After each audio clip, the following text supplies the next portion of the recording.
யாத்திராகமம் அதிகாரம் 1 வசனம் 1 யாத்திராகமம் 1ஆம் அதிகாரம் வசனம் 1.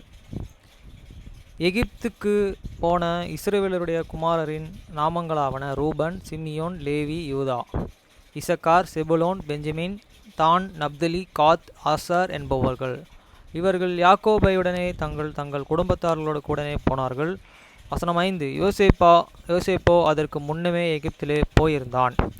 யாக்கோபின் கர்ப்ப பிறப்பாகிய யாவரும் 70 பேர். வசனம் 6.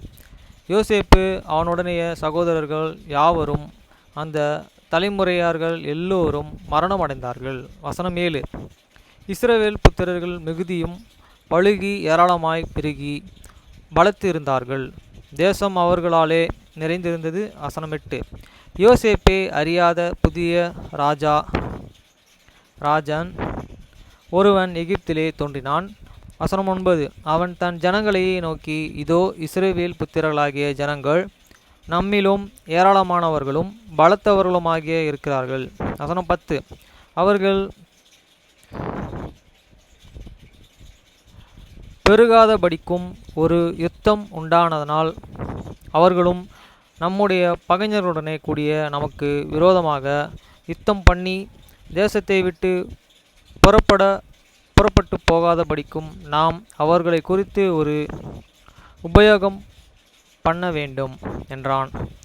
வசனம் 11. அப்படியே அவர்கள் சுமை சுமக்கிற வேலையினாலே ஒடுக்கும்படிக்கு அவர்கள் மேலே விசாரணைக்காரரை வைத்தார்கள். அப்பொழுது அவர்கள் பார்வோனுக்காக பித்தோம், ராமோஸ் என்னும் பண்டகசாலையில் பட்டணங்களை கட்டினார்கள். வசனம் 12. ஆனாலும் அவர்கள் எவ்வளவோ ஒடுக்கினார்களோ அவ்வளவாய் அவர்கள் பழுகி பெருகினார்கள்.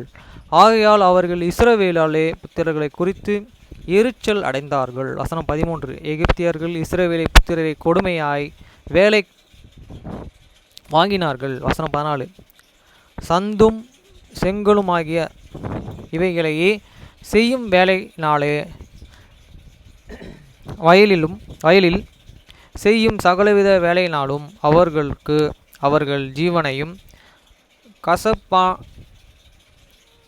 கசப்பாக்கினார்கள். அவர்களையே கொண்டு செய்வித்த மற்ற எல்லா வேலைகளிலும் அவர்கள் கொடுமையாய் நடத்தினார்கள். வசனம் 15. அதுமன்றி எகிப்தின் ராஜா சிப்ராள் அவள் என்னும் பொருளுடைய எபிரேய மருத்துவச்சியோடே பேசி. வசனம் 16. நீங்கள் எகிப்தியர் ஸ்திரீகளுக்கு மருத்துவம் செய்யும் பொழுது அவர்கள் மனையின் மேலே உட்கார்ந்து இருக்கையில் பார்த்து, ஆண் பிள்ளையானால் கொன்று போடுங்கள், பெண் பிள்ளைகளை ஆனால் உயிரோடு இருக்கட்டும் என்றார்கள். வசனம் 17. மருத்துவச்சிகளோ தேவனுக்கு பயந்திருந்தனால் எகிப்தின் ராஜா தங்களுக்கு இட்ட கட்டளையின்படியே செய்யாமல் ஆண் பிள்ளைகளையும் உயிரோடே காப்பாற்றினார்கள். வசனம் 18. அதனாலே எகிப்தின் ராஜா மருத்துவச்சிகளை அழைப்பித்து, நீங்கள் ஆண் பிள்ளைகளை உயிரோடு காப்பாற்றிய காரியம் என்ன என்று கேட்டான்.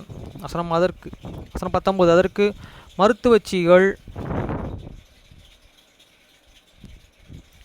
தேவனுக்கு பயந்ததனால் எகிப்தின் ராஜா தங்களுக்கு இட்ட கட்டளைகளை செய்யாமல் ஆண் பிள்ளைகளை உயிரோடனே காப்பாற்றினார்கள்.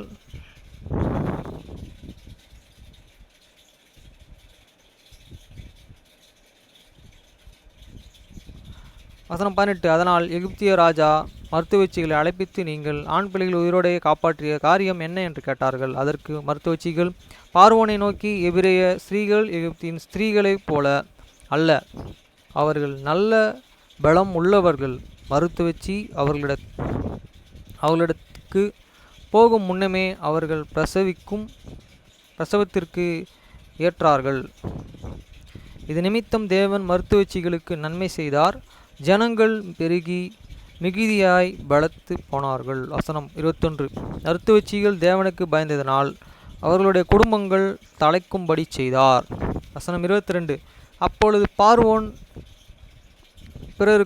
பிறக்கும் ஆண் பிள்ளைகளை எல்லாம் நதியிலே போட்டு விடவும் பெண் குழந்தைகளை எல்லாம் உயிருடனே வைக்கவும் தன் ஜனங்களுக்கு எல்லோருக்கும் கட்டளையிட்டான்.